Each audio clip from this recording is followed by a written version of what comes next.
Welcome to another episode of Ballin VA. Got a special guest, one of the best high school players and college and pro players that come out of the state of Virginia, in particular Richmond, Virginia. I've heard so much about this young man when I moved to Virginia, man, in the early '90s, and it's a pleasure and an honor, and I'm humbled, man, to get this guy on our show, Larry. Man, Larry hooked us up with the interview with my man Bryan Still, and I really appreciate him taking his time to come on here and talk about his story and his legacy in the Richmond area. I want everybody to sit back and relax and enjoy this episode of Ballin VA with Bryan Still. Bryan, man, we appreciate you coming on. Yeah, you're welcome. No problem. I always love to talk to you guys. Yeah, I see Larry at the gym talking trash with him all the time. So it's good to come on and talk to you guys. It wouldn't be Larry if he didn't talk. It wouldn't be Larry if he won't talk. You know how I do, man. Gotta let y'all know. But look, man, we want to start off, man, by just saying, where did it all start for you, man? I know you grew up in Newport News. You moved to Virginia. You moved to Richmond when you were 4. But when did football and track become part of your life? And you thought to yourself, you know what? This is fun. I want to start participating in sports and participating in track and football. Yeah. So when I moved to Richmond when I was 4 years old, around the apartment complex that I used to live in, Westover Village, for those of you that you remember German School Road and Westover Village and stuff like that, Westover Terrace, all that stuff. So I grew up in Westover Village. And all we did, for fun was playing, throw it up and run. That's how I started. Just pick up football in between the apartments. We had a football field between every apartment because there was some green grass back there. So we had our favorite field, the backup field in case somebody mama was out there, hanging their clothes up the drive, in the way, So start playing football, and around the apartments and stuff, and everybody used to tell me, man, you pretty fast, man. You got some good moves. So it gave me a lot of confidence. And I had some older guys help me. My man Jody Tyler. I saw Jody at Hotchkiss, not too long ago, and I told him thank you because he taught me so much back then in the sand lot. Just about football and giving me confidence, like, yeah, man, you could do it. Because I was always small and skinny, be out there crying because I got hit too hard and stuff. And Joey's like, man, come on, man, you got something, let's toughen up and get out there and play. So took some good hard lessons out there, in the backyard. But we used to play football all the time, waiting for the bus every night. So football, basketball was our thing. And, when I was about 8 years old, my mom signed me up for track. And my coach was Larry Eisler. I used to run for Del 5 track club over Southside, taking me on trips up and down the East Coast, playing some good or running some good track with some of the best runners. And I had some good speed and stuff. I had a good ability to jump. And so I used to be a long jumper and I ran sprints. But that was just so much fun and got me a chance to get out there and experience, just competition on higher levels rather than just staying, in Richmond and stuff. And being able to have some success gave me a lot of confidence. And then, going from Little League to high school. So I played Little League. I was a running back. Wow. Because they just used to pitch me the ball and run around the end. Oh my God!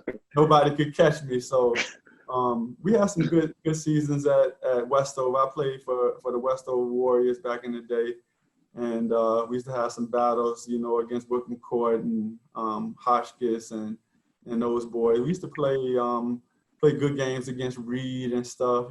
So I just always. Yeah, I used to always enjoy just competing, whether it was on the track or on the football field. And of course, we played basketball too. So those was my things: basketball, football, and then I ran track. So just learning those lessons. And what I tell people all the time too, man, nobody ever had to make me play. Nobody ever had to say, Bryan, go outside and play. Bryan, why don't you do something today? Nobody ever had to force my hand to go out and play. I always wanted to play. I always wanted to compete. I always wanted to be the best, or at least try to. That was always my thing. So, that's how I did it when I was little. Y'all winning the chips? So no, at Westover, I mean, we played. I think we made the furthest we made it when I played midgets. We had a good team, and our midget team made it to like the game before the championship game. We ended up losing to Hotchkiss, I think. Over there, we used to play at. I clearly. That's right. That game was at what they call Armstrong now. Back then, it was Kennedy. But we lost a hard Kennedy. Okay. But they always had them big boys. It was probably too old and overweight, but whole lot of I'm not going to confirm birth certificate. Yeah. at all. I'm no Hotchkiss.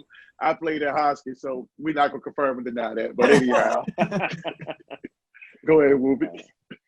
No, I was just going to say, man. So you talked about your little league success, and again, we talked about off camera, man, how when I moved to Virginia in '91, all I kept hearing about was Huguenot and John Marshall and basketball and Holland Springs. And I was always intrigued by the mystique of Coach McPhee, man. And like, just the whole aura of him. And I'm just curious to know, because I never talked to anybody personally that played for him. What was it like when your freshman year? I know you said you didn't play much your freshman year and you went to the state championship, but what was it like playing for Coach McPhee? And before you answer that, was there any other school that you wanted to go to? Was it just Huguenot? Because not like I said before, now kids go to school because they want to excel and they want to get to that next level, so they can go to the school that's going to help them. But back when we came up, me, Larry, and yourself, we just went to the school we were zoned for and just balled and just played with our homeboys. You know what I mean? Yeah. So what was it like for you, man? Was Huguenot always the choice, or was it just, that you were just zoned for it, or playing for Coach McPhee? What was it like just going through that process from middle school to high school? So, growing up where I grew up, we was going to Huguenot. I mean, that was just the way it was going to be, because I went to Thompson Middle. I was ready to go to Huguenot. I used to go over there and watch the football games and watch, all them dudes that was older than me that I used to see around the neighborhood playing. Larry Brown, some of them dudes. Right. I just remember Larry, man. Larry was a beast, man. He could play some football and basketball, and he lived in Westover Village too. So I always looked up to him and Jody and JJ, all those boys from around my way. Was up there playing. So I just, went to a couple of football games like, I can't wait to get to Huguenot. But Bo Jones was our football coach at Huguenot all the way up. Oh, wow. I didn't know that. Until 1988. Talking about Big Bo Senior. Yeah, I didn't know that. Okay. So Coach McPhee took over. Me neither. Didn't know that.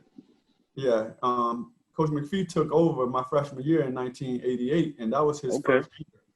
And so I didn't know much about, who he was as a coach, but as I got to know him, he had, ties with Lou Anderson, the legendary coach from John Marshall, and went on to Virginia State, had a lot of success. But Coach McPhee was one of his disciples. And when I got there, I just remember his presence being one that this is a guy, number one, you don't want to mess with. Right. You scared of him, man. Intimidation. Yeah. Number two, you don't want to let him down. And number three, he's always going to be in your corner. He's always got your back, looking out for you and helping you, reach all your goals. So as a skinny little freshman, he was out there, and saw something in me to at least have me dress out for the varsity games, whether it was just to fill out the team so that he wouldn't have 25 guys on the sideline or whatever it was. He saw something in me to put me out there. And I got a chance, once our little JV season was over, I got a chance to practice with those guys for those 4 or 5 weeks for the playoffs. And I was on the scout team. Coach McPhee was the quarterback. I was the wide receiver. And he just saw, he used to throw me, Bryan, run this, because I didn't care, dude. I don't care how big those guys were that was on the varsity. I mean, he told me to get in the backfield and run it up the middle. Then I got in the backfield and ran it up the middle. If he told me to go long, he'd be out there throwing it as far as he can, and I'm trying to be out there catching the ball and get a defense a good look. So then by the time, so Coach McPhee was just, you know, the best high school football coach I can imagine. He was hard-nosed. He was a guy you didn't want to mess with as far as, you ain't coming to Coach McPhee talking no nonsense. Like, I mean, that's just not an option. And we wanted to play for him. His preparation for the games was on another level. You know, scouting reports, watching film, studying the offensive and defensive tendencies of the other team, and just his fire to want to be the best. And he taught us from the beginning, state champions.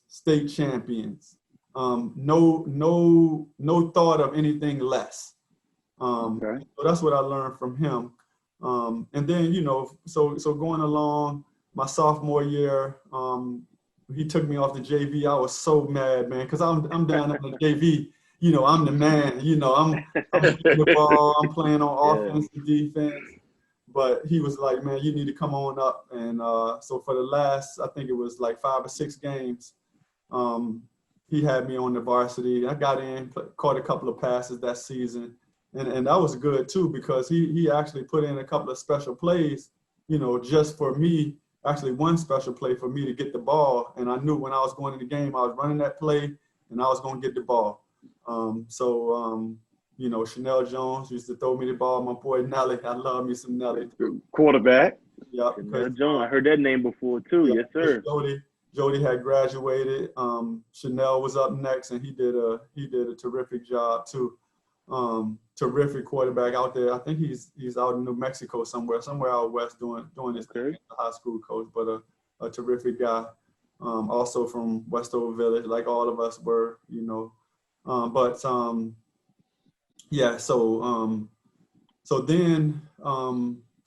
So my freshman year, we're 13-0, going to the state championship against EC Glass. End up losing 22-7, heartbreaker.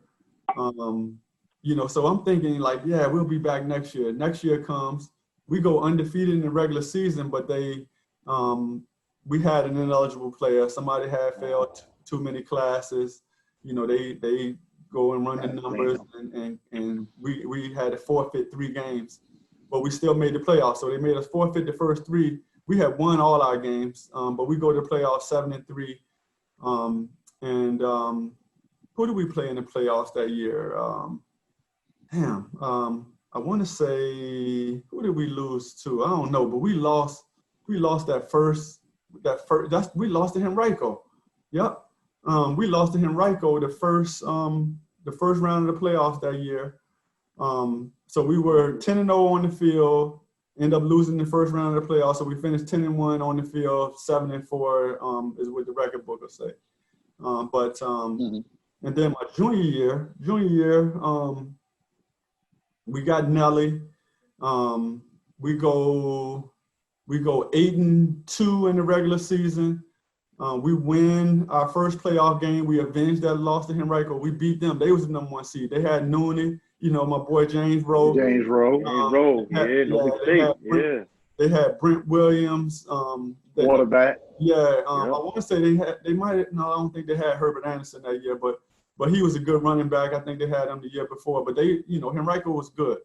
And that's another guy y'all need to talk to. Y'all need to talk to my boy Noonan, man. Noonan got, he always quiet, but y'all need to throw on. He on the list too. He on the list too. Yeah, y'all gotta on the list too. Because shoot, I mean, the numbers that he put up. Yes, sir.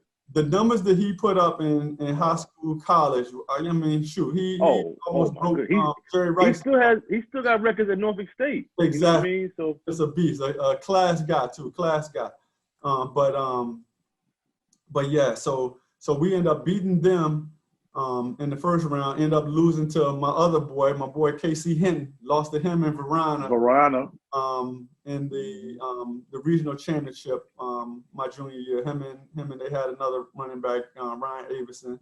My boy Leonard Mitchell was the quarterback back then. Yeah, man. So we had some good games. And then the next year, my senior year, our quarterback situation wasn't the best. Right. But we still finished 7-3, didn't make the playoffs. But we had some good games. Lost to my boy Smyree, lost to Smy and John Marshall at Hovey Field. But we finished 7-3, had a good little career. So my high school career was good, won a whole lot of games, ran some track, played football, played a little basketball. I was better on JV than I was on varsity. So ended up running track my senior year instead of playing basketball, ran indoor track. And I always ran outdoor track my junior and senior year. So loved all that stuff in high school. Which one you love the most? If you had to pick. Between football, basketball, and track? No, football and track. I know where you stand at the basketball, B. So, you're talking about football and track. So basketball has always been my favorite sport. Always. Really? Sport. And before you go, B, it's always crazy how the sport you excel at is never the favorite sport. You know what I mean? It's always something else. It's crazy to me. That is true. Yeah. So basketball has always been my favorite sport, but I was better at football. Thinking back, back in those times, I was a 6-foot small forward. You know what I mean? So I was a 6-foot small forward, and just projecting myself forward. I'm like 6-foot small forward, 6-foot wide receiver. I probably got a better chance at football. Yeah. And so that took me in that direction. And in track, I never wanted somebody to be faster than me. So I used to win all our district stuff. I was the fastest dude in the district. I won some indoor titles. I could long jump. I had probably the second or third best jump the indoor season my senior year. So I was good at jumping and running. But when I got to college, I was just like, I don't know. Running track is hard. Like, I'm a track coach now, so I know running track is hard. So I didn't want to put in that type of work. And football was something that just always came easy. And I was good at it. Yeah. Go ahead, Wolby. All right, so you go through high school. You talked about your career, B. Still. So the recruiting process, man. I know you went to Virginia Tech, but was there anybody else that was close, or was it just Virginia Tech all the way? Or how did that recruiting process work out for you before you made your decision? Yeah, so I ended up taking 3 official visits. I visited Virginia Tech my first visit in like early December. Went out there, and when I went up there, I wasn't on a recruiting weekend. I was the only recruit up there because of the way my schedule was working. That was the only time I could go and that they could host me. So when I went up there, I had literally all eyes on me. And so they kind of gave me that sure enough, we want you at home feeling. My mom was from Martinsville. I don't know if you guys know about Martinsville, but Martinsville is only an hour and a half away from Virginia Tech. Blacksburg, yeah, and it's southwestern Virginia. So she had grown up knowing, about Virginia Tech and thinking that it was a good school, and they just made us feel like right at home. And she was like, "Yeah, this is the place for you." So my mom went with me on that visit, and then the next visit that I took was to Charlottesville, because we used to go to UVA games. Like, they used to invite me in for the little recruiting, come on, see the game. So we signed up almost for probably 3 or 4 home games that year. We were going to see my boy Corey Holiday. That's who y'all need to get shown enough is Corey Holiday. Ooh, don't talk. Oh, he was a problem too. Corey is gonna be the freaking AD at North Carolina pretty soon. Really? He's associate AD at this point. Great guy, smart as I don't know what. I forgot about Corey. Oh my goodness, he was a beast. We need that plug. Look, Yes, sir. terrific athlete, man. He was my guy. Like when I was a young freshman, he was a guy that showed me so much, and just working and seeing how big and strong he was. Physically. Yeah, man, you brought back some memories on that. Yeah, I remember. You're right. You're right on that one too. But so I used to go to UVA to watch all them because Corey was at UNC doing good. I was going up there to watch the UVA players and see kind of, I'm better than this dude. They got, Tyrone Davis, he gonna be getting ready to go. They got Herman Moore, Herman Moore, yeah. Yep. So I'm like, man, I'll be next up in line. So I took my visit up there, and they didn't offer me a scholarship. Like when I'm on that visit, they didn't offer me. They had been talking, we're gonna offer you blah blah blah. But when it came time, I was ready to say, come on, I'll go. But they didn't offer me. So that was kind of a blow to my ego. And so then next I went on to the University of Maryland, loved it, was ready to sign. They wanted me. They had a new coach coming in. They was going to run the run and shoot. I was going to catch 75 balls a year, and we was going to be just throwing the ball all over the place. So I was like, yes, sign me up. Little fast guys. We was going to be out there just running routes and catching passes. Yep, sign me up. I want to go. I came home. My mom didn't go with me to that one. They pitch flew and catch. That was my first time. That was my first time on an airplane too, going up there. A short little flight, but I was like, man, I'm on an airplane too. I like that. Came home. Wow. I want to go to Maryland. She's like, boy, you ain't going to no Maryland. Did you see what happened to Lynn Bias up there? You'll go up there and get yourself in trouble. That hurt the school, man. Look, and then she was like, and did you see how when we went to Virginia Tech and they've been with you the whole time, they told you, they offered you, blah, blah, blah. And so I was like, all right, you're right. You are right. Virginia Tech been with me the whole time. It's a Virginia school. I want to stay home in VA and not, take my talents elsewhere. And Coach Beam was a class guy, dude. Guy, my favorite coach of all time.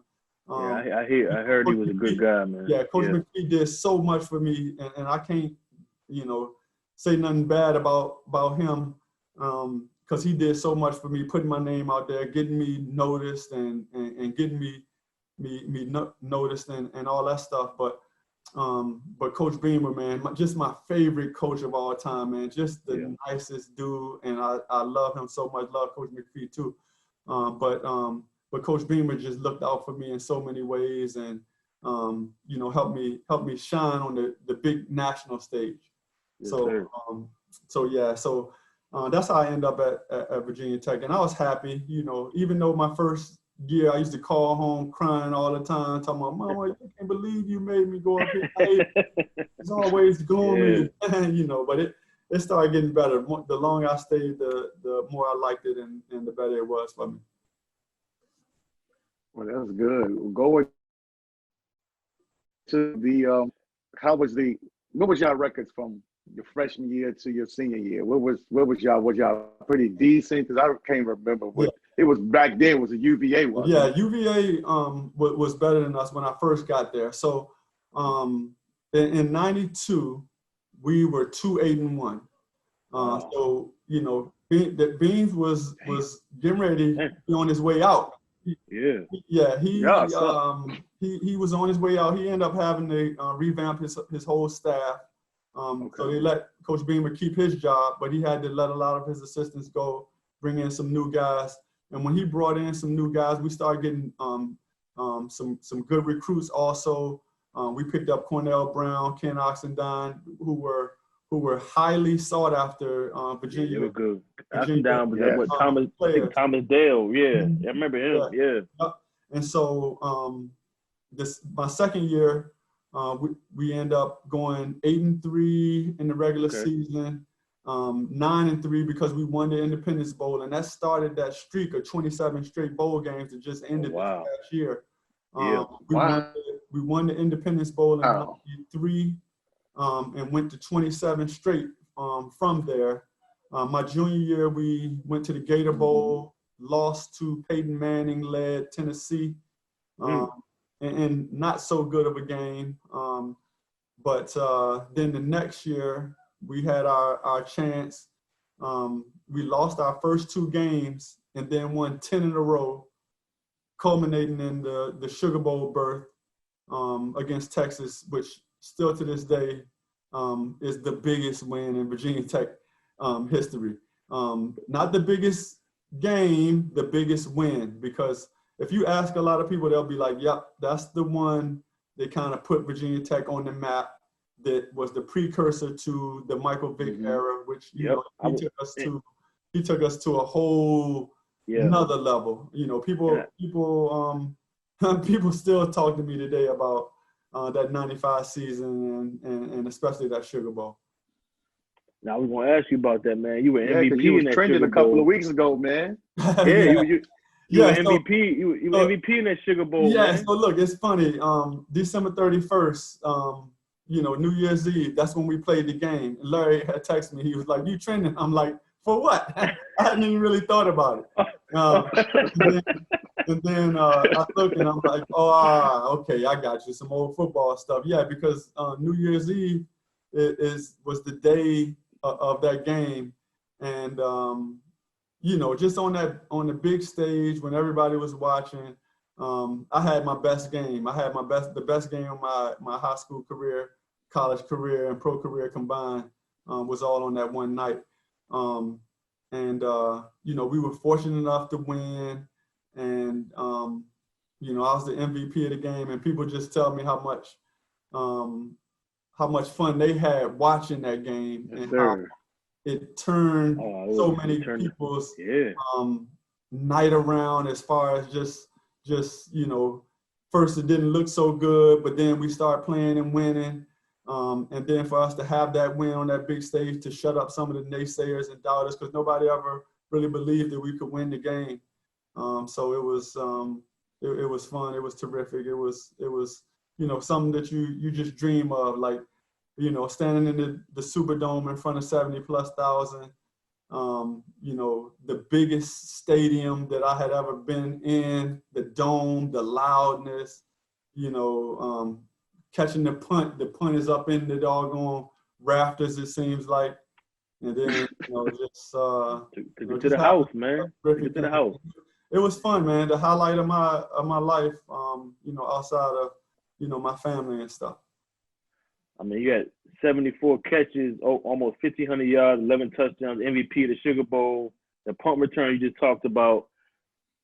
Do you think that catapulted you into the NFL? Do you think that kind of made your name for the NFL? So, the NFL kind of noticed you at that point? Mm-hmm. I think I'm sure I probably was on other people's radar, because when I was in college, we didn't throw the ball that much.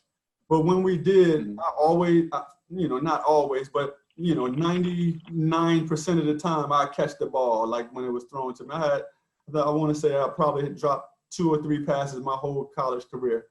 So I was a sure-handed guy. I was tough, meaning that I wasn't afraid to go across the middle. I never, shied away from making a catch through contact.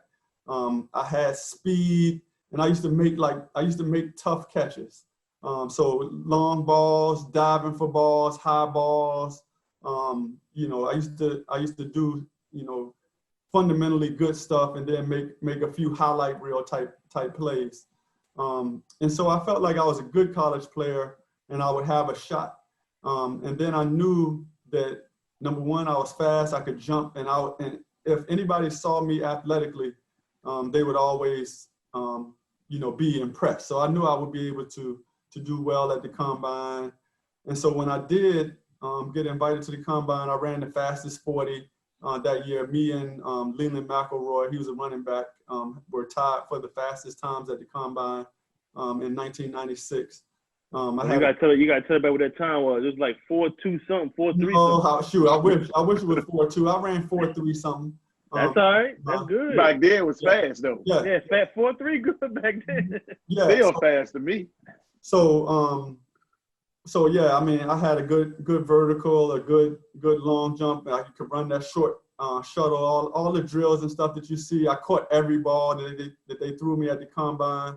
Ran terrific routes, and everybody was like, "Man, you helped yourself." In this, the scouts that were there, the people I talked to, they were like, "Yeah, you're gonna be something." And then talking to people before the draft, I had like a late first, second, third round type of grade. And so I was just like, man, I just want to get picked, man. Somebody pick me that's around here, please. Send me to Baltimore, send me to Carolina. Shoot, you could have even sent me to the Redskins. And I would have been happy. Yeah. So you can imagine. You were definitely a homer. Yeah. You can imagine my angst when I got the call that said I was going to San Diego. I'm like, damn, San Diego, that's way on the West Coast. But Yeah. What happened was Coach Beamer and Bobby Ross, who was the coach at the time in San Diego, were good friends. Ralph Friedman, Ralph was the offensive coordinator. Ralph was the offensive coordinator in San Diego at the time they drafted me. Him and Coach Beamer were golfing buddies. So it was like a kind of inside thing. I actually don't even remember talking to San Diego at the combine. But I'm sure Coach Beamer put a good word in. They liked the fact that I was fast. They liked the fact that I had good athletic ability. So they picked me with the 41st pick, which was about 11th pick back then in the second round. So I was happy and kind of sad at the same time, knowing that I would have to go way to San Diego, and I'm like, man, shoot. But I end up liking San Diego, more and more the longer that I stayed there. And who was your quarterback when you got there? When I got to San Diego? I got to San Diego, so Stan Humphries was my first quarterback. Humphries. And Washington Redskins fans remember Stan because he had a couple of good years in Washington as a backup coming in, and then traded him to San Diego so he could be a full-time starter. And Stan Humphries' backup, who played a lot of that season because Stan had problems with concussions back then, was Sean Salisbury. And people that watch ESPN all the time. Yeah, he was telling like it is. Yeah, you remember Sean Salisbury from ESPN. So Stan, Sean Salisbury. Then my next year, we had Stan Humphries and Jim Everett. Jim Everett was the back. Oh, yeah, Jim Everett, yeah. Guys that know Jim Everett know him from the Rams. And, his tirade with Jim Rome when Jim Rome was calling him Chris Everett. He called him Chris Everett, So Jim Everett. So I didn't quite passes from Stan Humphries, Sean Salisbury. This going into my second year. Then I got passes from Jim Everett. And then at one point in that same season, or was it the next season, Eric Kramer had a lot of good years with Chicago and Lions. So a classy dude, caught passes from him. Then my third year, we drafted Ryan Leaf. So we drafted Ryan Leaf. His backup was a guy named Craig Willahan. I caught passes from a guy named Todd Philcox. I caught passes from Jim Harbaugh. Jim Harbaugh was our starting quarterback my fourth year in San Diego. Oh, I didn't know that. Wow. So we had Ryan Leaf. I didn't know that, B. Jim Harbaugh. I'll tell you another guy that I played with who was a terrific guy, man. Do y'all remember Casey Weldon? Casey Weldon. I remember the name. Was a quarterback from Florida State. Yeah, Florida State. Yeah, Larry, you're right. Yeah. And he was kind of a journeyman football player. Caught passes from him, a classy dude too, man. So I got a lot of quarterbacks. Got to see a whole lot of them in my 4 years. And let's not talk about head coaches. Bobby Ross, Kevin Gilbride, June Jones, Mike Riley.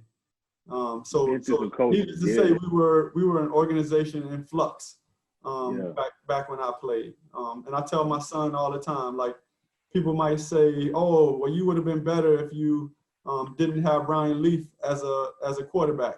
Well, Ryan Leaf probably says, I would have been better if Bryan Still wasn't my wide receiver. You know, right. So it's, right. you know, that's just how it is. And you just, you go with it, the way that it goes. But here's the thing, man. You talked about all that, and I got to go back to a little kid from Westover Hills running around, make it to the league, bro. Like, what are your emotions at that point, bro? Like, you making it. And I know everybody dreams to make it to the highest level. Mm-hmm. So when you get there and you from Richmond, Southside Richmond, I mean, is there a moment when you think to yourself, man, I made it to the league, or you just always just thinking ahead of grinding? Was there ever a time when you thought to yourself, I'm in the NFL playing with NFL guys that I dreamt about my whole life? Yeah, I'm sure I did, but I didn't appreciate none of that stuff back then. Just the opportunity that I had, I didn't appreciate it. I just felt like, that's just what I do. So it wasn't a point where I was like, let's relish this and blah. Coaches was telling me stuff, trying to make me better, trying to, help me along the way. I ain't listened to none of that stuff, man. I was just out there just, hey, I've always been the best, just taking it for granted, just figuring that that's the way that it was going to be. Because I was there and I was good. I was a second round draft pick, just being man, like if I had to do, I would love to go back to my 21-year-old self. I would love to go back to my 21-year-old self, knowing, the things that I know now, because I'm telling you, I didn't appreciate none of that stuff. Right. It was just like, that's just the way it was going to be. Like I felt like I was going to do what I wanted to do, and couldn't nobody tell me nothing. And things was going to work out the way that I wanted them to, because going into it, it was a lifelong dream. That's what I wanted to do. Anytime my teachers in school or anybody would ask me, what you going to do, man? I'm going to be a professional football player. Oh, no, you ain't, man. You too small. And I'm telling you, in my heart of hearts, that's what I knew I was going to do. And that's what my goal always was from the time I stepped on the football field as a peewee. I want to play football. First time I saw the Pittsburgh Steelers on TV, I'm going to play on TV. That's what I wanted to do. So it was fun. I had a good experience. Of course, I wish my career had been, a lot better, but it ultimately came down to the decisions that I made as far as, not dedicating myself to the craft, taking stuff for granted, thinking, I've always been the fastest, the best, could catch the ball better than everybody else. But on that level, the guys that stay are the guys that, number one, are you either got to be a freaking super athlete, above and beyond, your Jadeveon Clowneys, your Randy Mosses, those guys just, their athleticism is just on another level. Or you're going to be a guy who is, dedicated to his craft and always trying to work and get better, to make yourself have that long-term career. Because going into it, I wanted to be a Hall of Famer. That's what I said, but I didn't put in the work to do it. So, like I said, if I could go back and know the things that I know now, I would have done a whole lot of things differently, going through my professional career. Wow, that's big for you to say that, man, because a lot of people still don't come to those terms to say, man, it was always somebody else. So that's big, B. Nah, dude. Look, I'm a realist. I'm a realist with my children. I'm a realist with my team. I'm a realist with my wife. It ultimately comes down to the decisions that I made, as far as the reason that my career didn't go the way that I wanted it to. But look, man, I have a quick question. Oh, go ahead, Larry. No, quick question before I let you go. Huguenot, were you the first one to actually make it? No. Really? No. Talking about to the league? Yeah. So yeah. Corey went first. That's right, Corey, yeah. Corey, to Pittsburgh, right? Yes, he played for Yeah. the Steelers in, I want to say 94, 95, somewhere around in there. He played for a few years, 3-4 years or so. So Corey was the first one. Let's see, who else did we have, man? You know what? Y'all know we had Bruce. We had myself. We had David Terrell. David Terrell went to the Bears. Yeah, he was the first round pick. Yeah, and David was probably like the 8th overall pick or something. Yeah, he was 8th. You're right. Yep.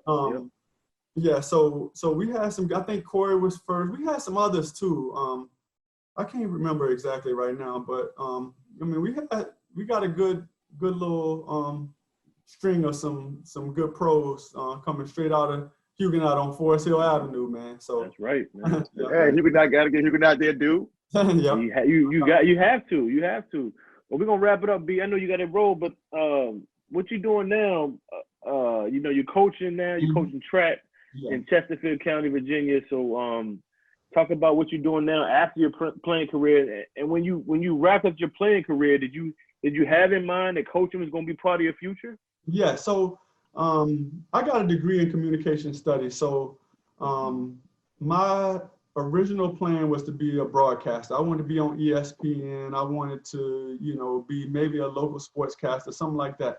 But I wanted to be on TV, you know, talking about sports and stuff. But when I got finished, like, I didn't prepare myself to do that. I never did any internships or, you know, work in the off season, try to get myself going, because I could have been doing something like you guys are doing. You know, I could have had my Be Still show or something, but I just didn't do You could always have a seat on here, B. Yeah. Come on, man. You always welcome here, brother. Mm-hmm. So I was looking for something to do, and it just so happened that there was an opening at Meadowbrook High, and my mom knew a guy, and I knew I wanted to coach, and teaching and coaching kind of go together. So they hired me at Meadowbrook High in Chesterfield. So I did a year at Meadowbrook. I was coaching football at Huguenot at the same time. So I'm coaching at Huguenot football as an assistant with Coach McPhee, teaching at Meadowbrook, because ultimately I wanted to try to be a head coach. But just as time went on, the opportunity to be a head coach in the high school that I wanted to try to coach at, the opportunity never presented itself. And so after about 8 years as an assistant in high school, I was like, yeah, time to probably try to do something else. I had been coaching track at Cosby because I came over to Cosby when it opened, because it was a new school pretty close to my house. So I've been doing that. I have a terrific team right now, a good group of young ladies and young men that, you know, want to be good in track and field. So I try to help them every single day, and just look forward to seeing them doing big things. So I've been at Cosby since 2006. So quite a few years. Got a few more years. I don't know how much longer I'm gonna be coaching, but I got a few more years to teach, and then I'm gonna sit back and you know, do what I want to do all the time. Yes, sir. Nothing wrong with that. Yeah. That's what's up. What did you want to coach at? What's that? What opportunity you was waiting for that didn't come around? What was the opportunity that didn't come around? So I interviewed for a couple of county jobs that are kind of close to my house, but, you know, never had any real serious like consideration for them. I guess the timing just wasn't right, or either they had somebody else in mind. And by the time, you know, some jobs came around, like I'm pretty sure I could have probably had a job at Huguenot, but at that time, by the time Coach McPhee hung it up, and the way that he did hang it up, there was no way that I was gonna try to follow, because it wasn't right. I felt like how they got him up out of there. Yeah, so by the time I was thinking maybe I would go to Huguenot and try to carry on that legacy, it just was like, I don't know. I don't want to mess with that right now. So, right. You know, and then after a while being out of coaching, you know, it takes a lot of time. It takes a whole lot of time, and you got to be 100% committed to it. And with football, it's like it's way higher intensity and way more time that it takes. I mean, coaching track is time too, and you know, you got to be in it too. But football is just a whole nother level, in my opinion, because of the off season, the spring football, the weight training, all that stuff. In addition to the preparation for a game every week, it's like, you know, football prep is way more detailed than you know, the coaching that I do now. So, but shoot, I mean, I'm happy. I got no regrets on none of that stuff. So, like I said, I'm just waiting till I can 100% of the time do exactly what I want to do. And that time is coming. But I ain't going to rush it. People always tell, don't rush retirement. But yeah. Right, for sure. Looking forward to it. Hey, man, we appreciate you hopping on, B Still. Like I said, I heard a lot about you. I was a fan from afar, man. I watched that MVP game against Texas in my living room. And look, man, Larry is a good friend of yours, and I appreciate you hopping on with us, man. And I know you're one of the most down-to-earth, humblest guys. Appreciate it, we can get you on, man. We really appreciate you, man. Seriously. Yep, no doubt, man. And thank y'all for having me. You know, thanks again, man. It's all good. We appreciate it, man. We appreciate you coming on. You coming to the gym Sunday? Nope. I'm gonna see y'all. Come on, man. Malik back, man.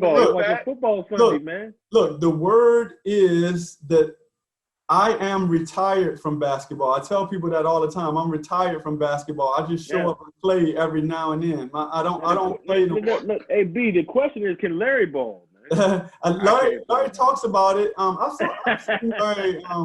seen Larry play a time or two. You know, he know what he's doing. So he could do what he wanted to do out there. If he want to get into it. I have no desire. I have no desire anymore.